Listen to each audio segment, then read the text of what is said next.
more than a century, Variety has played a starring role in the entertainment industry. It's been a must-read for every mover, shaker, even Muppet in Hollywood. You can't take no for an answer. The people that we're writing about are the people who are the readers, and they're also the advertisers. The weekly pages are there. Tim Gray is Variety's editor-in-chief. Variety has been called the Bible of showbiz by some folks. What kind of role has it played in the history of Hollywood? It's a small-town newspaper. I mean, Hollywood is a small town within the big town of Los Angeles.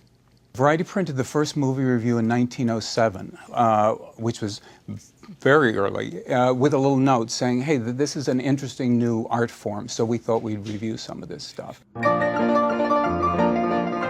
The publication began by covering vaudeville in New York City in 1905. There was also that new theater scene called Broadway. As the entertainment industry moved west, so did Variety, launching a daily in 1933 based in Los Angeles, covering Hollywood. For aspiring stars, a mention in its pages was a sign you had arrived. You know, the worst thing is to run a photo that's unflattering. Seriously, in their mind, that's the worst thing you could do. Second worst thing is spell their name wrong or get their title wrong.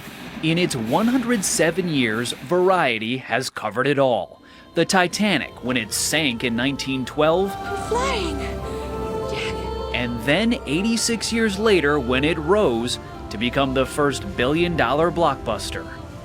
In 1929, sound supplanted silent films. In 1940, records had radio on the run. In 1950, video killed the vaudeville star. By 1984, home video recording had Hollywood reeling. One of the things that I find fascinating is, over time, Variety has kind of invented its own language. What is that all about? Well, I'll tell you, the Oxford English Dictionary attributes about 24 terms to Variety. That Variety coined these terms, like sitcom, striptease, punchline, you know, all these terms that were Variety, we call it slanguage. And so it was kind of sassy, and it was kind of like insider's language. Variety used its unique language skills in maybe its most famous headline in 1935. Sticks, nicks, hick picks. Translation, farmers don't like movies about farming. The paper is still printed and delivered every day. Yet like an aging leading lady, it's being replaced by young starlets on the internet. Blogs such as Deadline.com and The Wrap send a steady stream of industry news to mobile devices.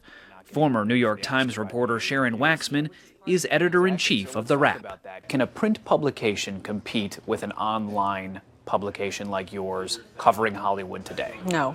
If you are doing your news and you're gearing it around a 3 p.m. or a 4 p.m. or 5 p.m.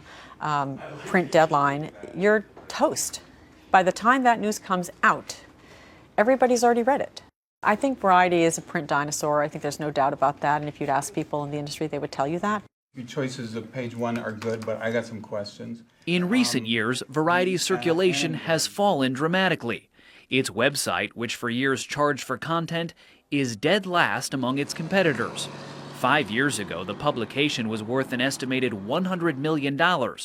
It sold last year for just $25 million. A lot of people are writing your obituary. Mm-hmm. I assume you think that's premature. I actually know it's premature. So there were a lot of stories about print is dead. But I always kept thinking, well, it's like when television came in. People kept saying movie going is dead. Nobody's going to go to movies. But the truth of it is people are still going to movies. But they go in different numbers and for different reasons. Variety is relaunching its website, determined to challenge its rivals. While it's fighting to be a player in Hollywood's future, nobody will ever compete with Variety's Hollywood history.